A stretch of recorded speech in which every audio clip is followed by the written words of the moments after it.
Olá, sobre coeficiente de mola e Radier em estruturas. Primeira questão é que eu ouço muitos engenheiros falar que não existe muita teoria sobre coeficiente de mola, né? Não tem muita teoria para saber qual a deformação que meu solo vai ter numa sapata ou numa estaca. E isso, na verdade, não é verdade, ok? Por que eu falo isso? Porque na prática a gente tem uma teoria muito grande disso. Praticamente todos os modelos de cálculo de uma sapata ou estaca são isso. Sem dizer que não, que isso é uma tensão admissível.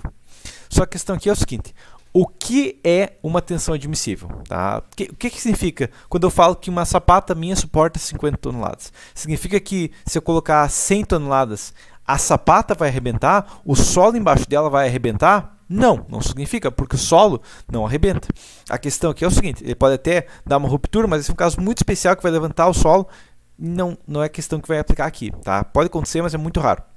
A questão crítica aqui é que a minha sapata que suporta 50 toneladas, se eu aplicar, sei lá, 100 toneladas nela, ela vai deformar muito mais do que ela deveria. Consequentemente, o meu pilar vai mandar a carga para outros pilares, vai aumentar o negativo de outros pilares, a viga vai começar a deformar mais, porque o pilar está deformando junto, a alvenaria que está próxima àquela viga vai fissurar toda, pode arrebentar a minha alvenaria, ela pode puxar carga, pode dar problemas na estrutura, e aí o que vai acontecer é que se eu tenho uma sapata de 50 toneladas, eu aplico 100 toneladas nela, a longo prazo aquele prédio pode cair, a estrutura pode falhar de várias maneiras e a sapata continua inteira. E a pergunta é, se por causa de uma sapata mal feita, o prédio caiu e o problema não é da sapata? Pois é, então a questão é que a tensão admissível é a tensão na qual o resto da estrutura funciona. Ok? Essa é a questão. E por que o resto da estrutura funciona? Porque a deformação que a sapata tem está controlada. Ok? E sabendo isso, a gente volta para a base de cálculo do Terzaghi. Okay, que ali no começo do século XX ele determinou uma ideia base para a deformação de uma sapata, é que uma deformação de até 1 polegada ou 25 milímetros estaria tranquilo para uma sapata. Okay? Essa que é a questão.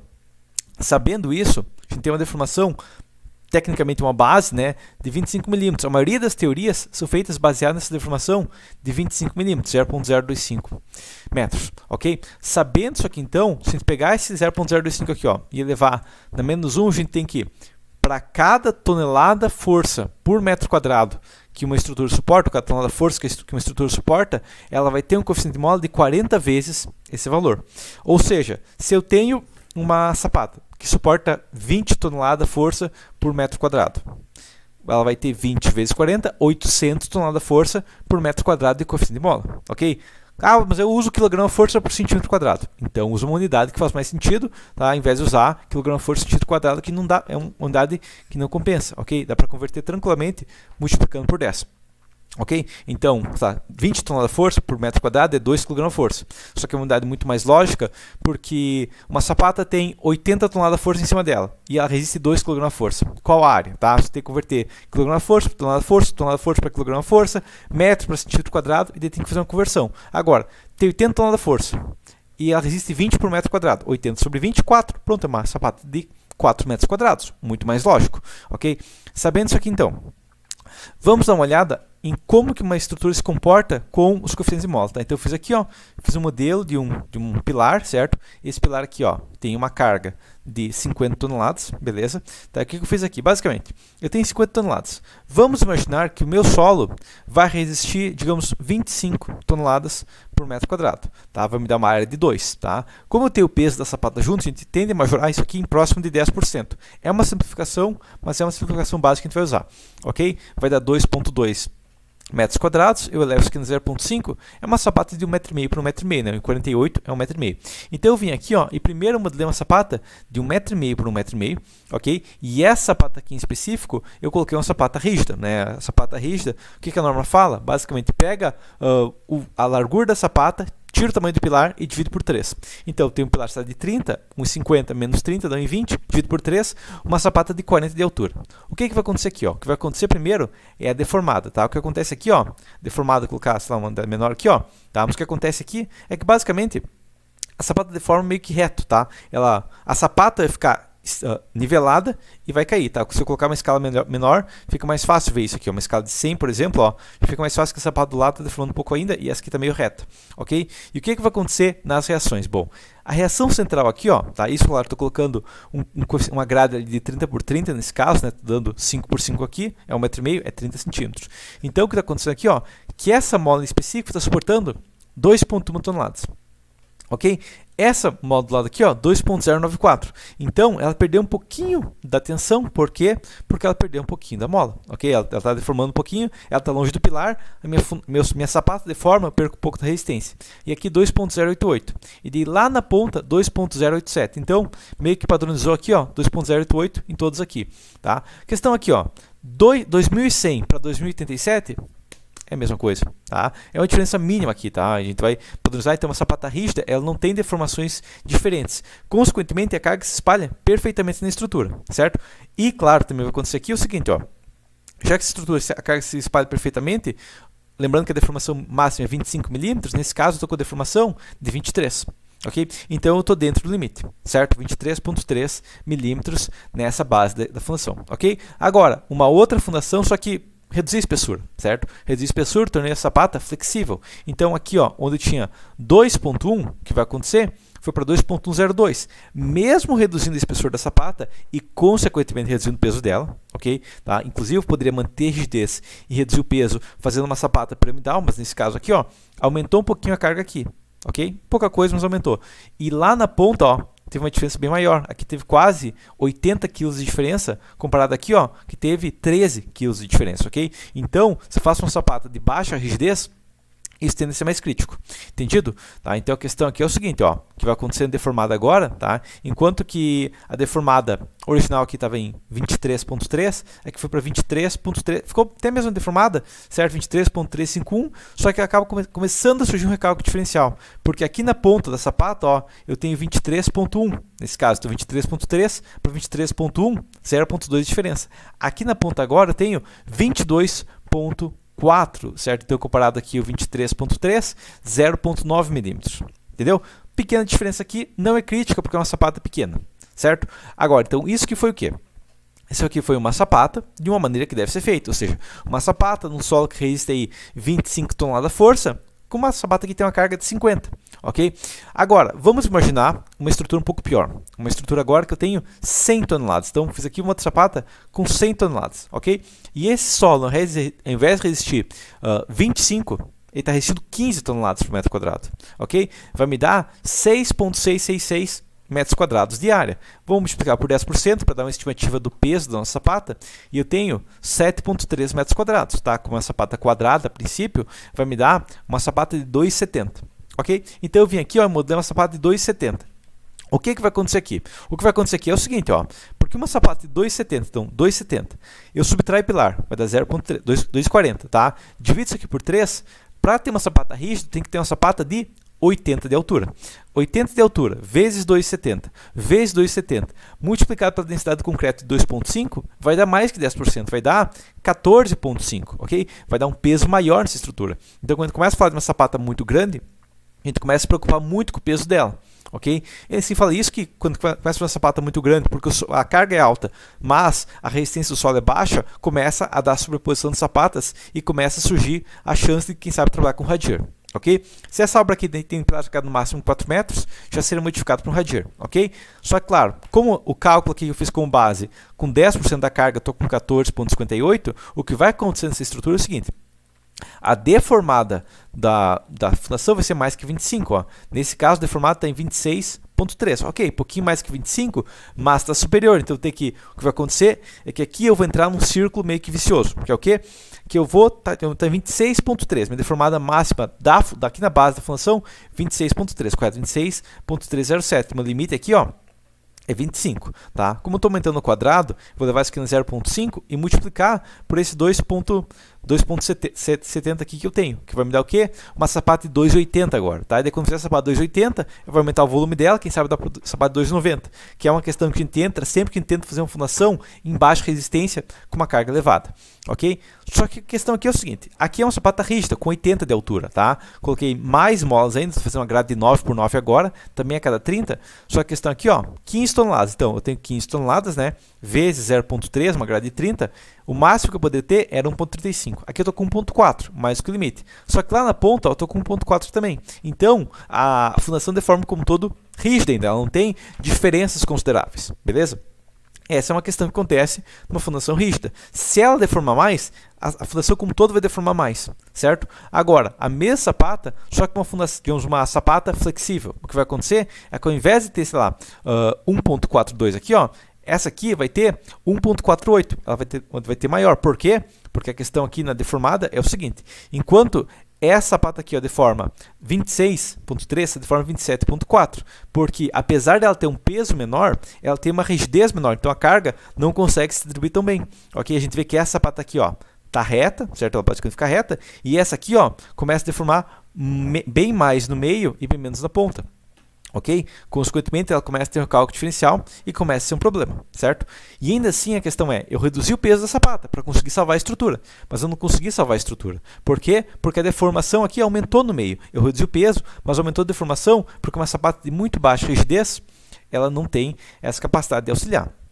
Ok? E entra a questão, e se eu estivesse trabalhando com radier, tá? Porque o radier, o que eu vou fazer é que se eu tiver outro pilar a cada 3 metros lá, eu vou ter um engaste entre as fundações, ok? Daí o que vai acontecer é esse modelo aqui, ó, onde ao invés de ter basicamente a deformação assim, ó, ao invés da deformação, basicamente, você até abriu o pente aqui, ó, mas ao invés da deformação ser assim, ó, ela vai ser assim, certo? Ela vai deformar menos porque ela começa reta, ok? Isso que o engaste faz. O que vai acontecer aqui, ó? Vai dar uma distribuição melhor, ok? O que vai acontecer aqui, por exemplo, ó, com base novamente, ó, 148 aqui, 1,21 aqui, e lá na ponta, ó, 1,197, ok? Então, está dando uma diferença aqui de 20% quase na resistência, tá? Quando eu gero um engaste, digamos, eu liguei com outros pontos aqui, ó, aqui onde tinha 1.484 no meio, o que vai acontecer é que vai para 1.391. Reduziu porque o engaste é uma maneira de aumentar a rigidez artificialmente, ok? E aqui foi para 1.258, uma diferença menor, e aqui foi para 1.25, beleza? Uma diferença menor, tá? A outra questão que a gente vai ter, claro, né, é a deformada da estrutura. Então, essa sapata aqui, ó, como base, até colocar uma escala menor, tá? Mas essa sapata aqui como base vai ter um momento fletor nela aqui, ó, de 10 toneladas/metro, tá? Isso numa largura de 30 centímetros, ok? Uma sapata bem pesada mesmo, porque eu estou fazendo ela bem fina mesmo, certo?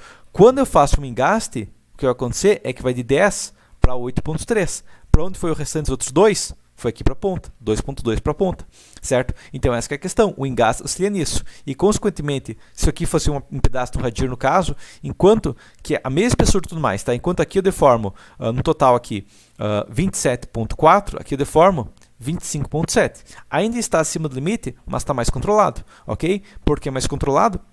Porque o engaste aumenta artificialmente a rigidez, certo? E a questão aqui é o seguinte, atualmente aqui, ó, eu estou com 27.4, certo? O que aconteceria aqui, ó, é que se eu aumentasse a espessura da minha peça, né, que eu também estou com uma peça lá de 20 de altura, se eu aumentasse para uma peça de 30, por exemplo, tá? O que aconteceria aqui? O que aconteceria seria o seguinte aqui, ó.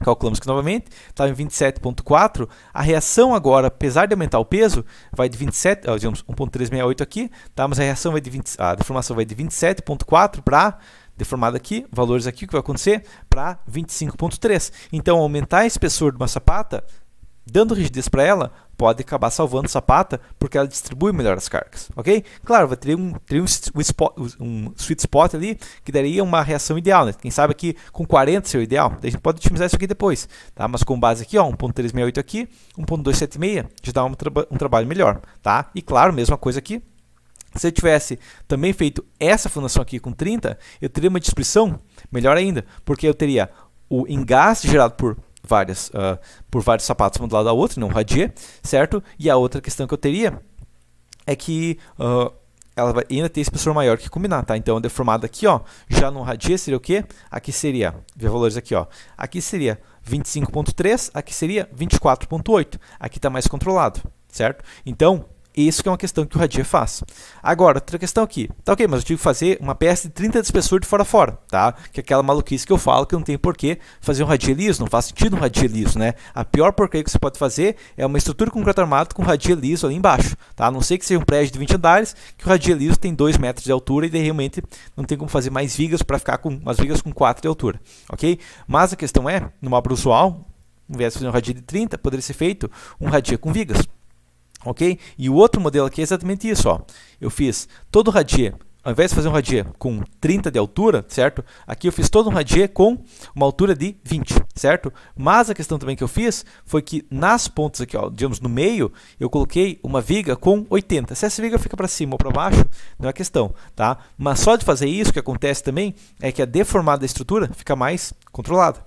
A gente consegue ver, ó, que colocando essas vigas aqui, ó, a deformada vai para 24.3, menor ainda do que esse 24.8, ok? E ao invés de fazer todo o largura com 30, eu fiz só um ponto com 80, certo? E deve acontecer que 10% da largura do Radier vai ter vigas com 80, ainda assim vai ser muito mais eficiente, tá? E claro, né, tem a questão que já está passando com 20, eu poderia também testar aqui, ó, que se já está passando com 20, quem sabe se eu fizesse com 15, tá? Se eu só tirasse, digamos, realmente as...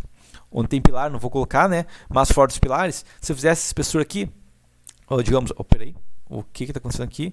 Aí pegou aqui, 1, 2, 3, 4, tá? Questão aqui, 1, 2, 3, 4, tiro do meio aqui, ó. Tá? Ao invés de fazer com, quem sabe, 20 de largura, posso fazer, quem sabe, com 15 de altura, né? Um Radier mais fino, ok? Ainda assim, como eu tenho um ponto rígido, que são as vigas, o que vai acontecer é que a deformada vai estar controlada ainda, ok? Deformada aqui, certo? O que vai acontecer, ó, deformada ainda está em 24.4. Por quê? Porque a viga é robusta o suficiente que ela elimina a necessidade de inércia do Radier, como um todo, beleza? Então, basicamente a questão... Pega a sua resistência do solo e multiplica por 40, ok? Multiplica por 40 sobre metro, tá? Porque é uma deformação de 40 para 1 metro de deformação e você vai ter o coeficiente de mola da sua estrutura. Entendido? E daí a questão principal é, tendo esse coeficiente de mola, você pode modelar uma sapata, um Radier e tudo mais, uma sapata flexível, no caso, que não tem deformação perfeita, e otimizar um pouco mais a sua estrutura, tá? Realmente o que vai ser crítico vai ser sapatas maiores e Radier, ok? Sapatas flexíveis, né, com larguras maiores e Radier. Isso também tende a ser mais crítico no Radier, no caso, quando realmente as sapatas começarem a se transpor, tá? Por isso que, realmente, obra térrea de concreto armado com Radier não tende a fazer muito sentido, porque não tem área suficiente, né, para uma sapata transpor a outra, ok? Mas pode acontecer, quem sabe, em um prédio. E claro, a gente tem outra questão, que para uma sapata flexível que acaba ocorrendo em obras, que daí sim, né, sapatas flexíveis ocorrem em obras pequenas, porque a gente vai ter, quem sabe, uma tensão admissível baixo, mas que ainda aceita sapata porque a carga é baixa.